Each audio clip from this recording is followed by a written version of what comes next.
Por que não mudamos? De um modo geral, todo mundo acredita estar evoluindo, mudando, melhorando. Mas a triste realidade é que, entra dia e sai dia, somos sempre os mesmos. São sempre os mesmos comportamentos, os mesmos dizeres, as mesmas brincadeiras, as mesmas reclamações, os mesmos hábitos. Nossos pensamentos e crenças são a causa de tudo o que nos acontece, são os agentes desencadeadores de toda a realidade que nos cerca. Devemos mudar o paradigma de sermos vítimas para o de sermos responsáveis por tudo o que nos acontece.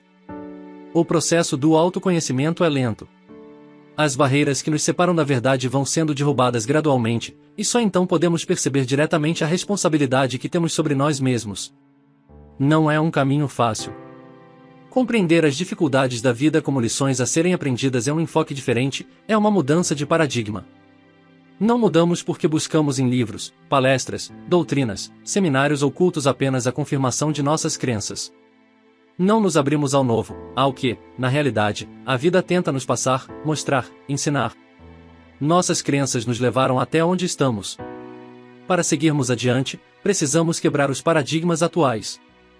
Precisamos questionar a realidade, questionar se os fatos devem ser realmente assim como se apresentam aos nossos olhos, assim como os pensamos. Obviamente, enquanto continuarmos a repetir as mesmas ações, nossos resultados serão sempre os mesmos, não há como ser diferente. Não mudamos porque gostamos de ser como somos, porque estamos identificados com nossa personalidade, porque estamos apaixonados por nós mesmos. Somos fascinados com o personagem que construímos ao longo de toda uma vida. Temos um medo profundo de enxergarmos a realidade do que somos.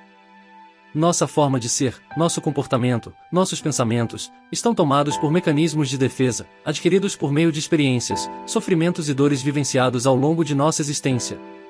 Fomos nos construindo, nos moldando, para evitar as sensações de dor e estimular as sensações de prazer. Não mudamos porque nos falta vontade, força, honestidade, sinceridade, capacidade de renúncia. Uma mudança, uma transformação, significaria deixarmos de ser quem somos. E, como somos apegados a nós mesmos, ao que somos ou ao que achamos ser, reagimos negativamente. Tememos nos transformar em algo que não vamos gostar, em algo que os outros não vão gostar. Tememos perder o pouco que temos ou achamos ter, tememos ser rejeitados, perder a popularidade, a fama, o status, a consideração, os prazeres. Tememos deixar de existir, nossos egos temem deixar de existir. Satisfazemo-nos com nossa realidade. Os dias se sucedem e permanecemos os mesmos, sempre os mesmos, não mudamos em nada. Cometemos os mesmos erros, erros que nem sabemos quais são, rimos das mesmas piadas sem graça, reclamamos das mesmas coisas, humilhamo-nos sempre em situações que se repetem. Sentimos medo e vergonha das mesmas coisas, nas mesmas circunstâncias ou em circunstâncias parecidas. Irritamo-nos, ficamos nervosos, irados, indignados, brigamos e somos agressivos com as mesmas pessoas, nas mesmas ocasiões. Demonstramos vaidade, arrogância e orgulho nas mesmas situações. Reagimos sempre da mesma forma a insultos, críticas, ofensas ou elogios. Passamos desapercebidos pelas mesmas coisas, pelos mesmos locais, como se estivéssemos adormecidos, sonhando. Projetamos sempre as mesmas ideias, fantasiamos sempre as mesmas histórias, sofremos com as mesmas expectativas, ficamos ansiosos pelas mesmas bobagens. Agimos sempre da mesma forma egoísta e mesquinha, desrespeitamos sempre as mesmas regras, as mesmas pessoas, não cuidamos do que dizemos e nem de como dizemos, repetimos-nos por inúmeras vezes. É um quadro lamentável, e muitos que assim vivem ainda se consideram realizados, o que é um enorme auto-engano. Este quadro, por si só, já reproduz a terrível imagem do sofrimento. Muitos dizem que a vida é uma escola, que devemos aprender com ela, com as situações e com os sofrimentos que ela nos impõe. Mas as situações se sucedem e nenhuma transformação ocorre. Todas as propostas de mudança ficam apenas no imaginário, não existe ação efetiva, não existe transformação verdadeira. Alguns, equivocadamente, se deixam convencer e se confortam com a ideia de que estão mudando, de que estão evoluindo, de que a vida muito lhes tem ensinado, quando, na realidade, só estão se tornando cada vez mais travados, cada vez mais embotados, mais infelizes. Não percebem que estão criando mais e mais dispositivos de defesa, de travas mentais. Geralmente, acreditamos que, por frequentarmos uma religião, por conhecermos e seguirmos certas teorias, doutrinas, conceitos morais e éticos, estamos mudando, evoluindo. Mas, na verdade, o que estamos fazendo é apenas nos aprisionarmos em gaiolas mais bonitas.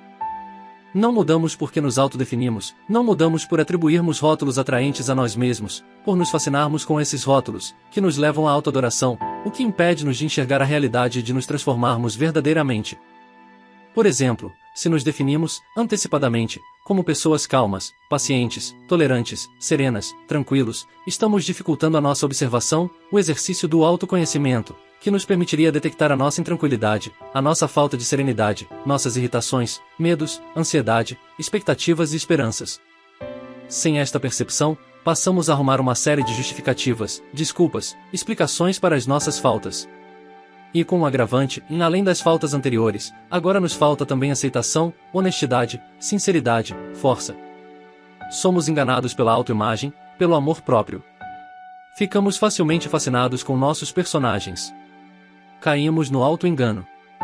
Quando uma situação se apresenta, ao invés de estarmos presentes e nos auto-observarmos, partimos logo para a ação, tentando expressar serenidade. Agimos falsamente, e sentimos prazer por termos conseguido transmitir a imagem de alguém sereno, chegamos mesmo a nos surpreender com o fato de termos mudado tanto, evoluído tanto, admiramos-nos do quanto somos calmos e serenos e de termos conseguido nos manter assim durante toda a situação. Acreditamos piamente que nos saímos bem. Com isso, projetamos nossas ilusões, nossas fantasias, para os outros. Achamos que todos estão admirados de sermos assim tão serenos, que nos tomam como exemplos, que nos apreciam. E então somos tomados por confortáveis sensações às quais nos apegamos, e acreditamos ser esta a nossa realidade. Mas tudo não passa de projeções mentais, nós é que nos admiramos, nós é que nos autoadoramos, que nos envaidecemos e nos enchemos de orgulho. Para piorar, se, depois de tudo, alguém ainda nos elogia, o embotamento aumenta. É como se nascem embaixo de nossas ilusões, de nossas projeções mentais. Precisamos renunciar a tais sensações, projeções, ilusões. Na verdade, o que temos é excesso de amor próprio. Tal qual artistas no palco, queremos aplausos. Não percebemos que estes aplausos são caras, bocas, tapinhas nas costas, elogios, bajulações.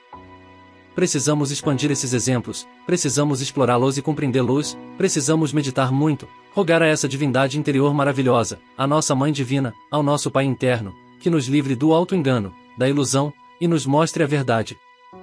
Não mudamos apenas quando só uma parte de nós quer mudar e as outras continuam a fazer as mesmas coisas, a se comportar do mesmo jeito. Se assim acontece, é porque não estamos plenamente decididos a mudar, não estamos aptos a renunciar a nós mesmos, a nossos desejos, a nossas ilusões e prazeres fugazes. Se assim acontece, não nos entregamos, não nos empenhamos em busca de uma mudança, de uma transformação, pois certamente não estaremos dispostos a abrir mão de assistir nossos filmes, novelas, futebol, jogos, não estaremos dispostos a abrir mão das diversões, dos passatempos habituais, em nome dessas novas práticas. Se quisermos operar em nós mesmos alguma mudança real, precisamos de práticas diárias. Ao final de cada dia, devemos analisar e refletir sobre o que se passou, sobre gestos, palavras, situações, cenas e cenários. E precisamos ser extremamente autocríticos. Precisamos meditar sobre as cenas de ira, luxúria, orgulho, inveja, gula ou de outras situações faltosas, sem alegorias ou escapes. Não mudamos porque inventamos desculpas para não mudarmos, para justificar nossa incapacidade de mudar, nossa fraqueza, nossa falta de coragem de olhar para dentro de nós mesmos. O demônio da má vontade atua em nós de forma muito astuta.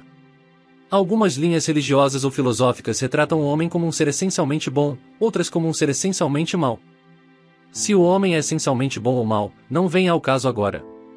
Seja ele bom ou mau, o fato não nos impede de olharmos para dentro de nós e enxergarmos a vergonha, o medo, a violência, a ignorância, a falsidade, a fraqueza, a maldade, a ira, a inveja, a avareza, a gula atuando em nosso ser.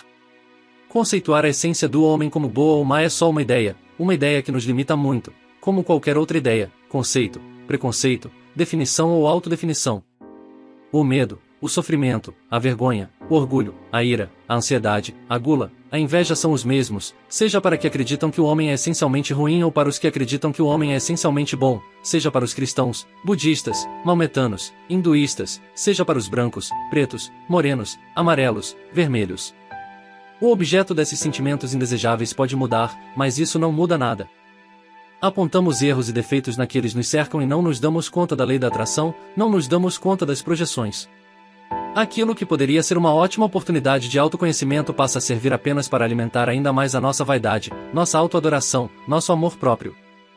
Não mudamos porque lemos e ouvimos falar sobre erros, sobre maus comportamentos, sobre comportamentos equivocados, mas, como nos autoadoramos, nada vemos de errado em nós mesmos.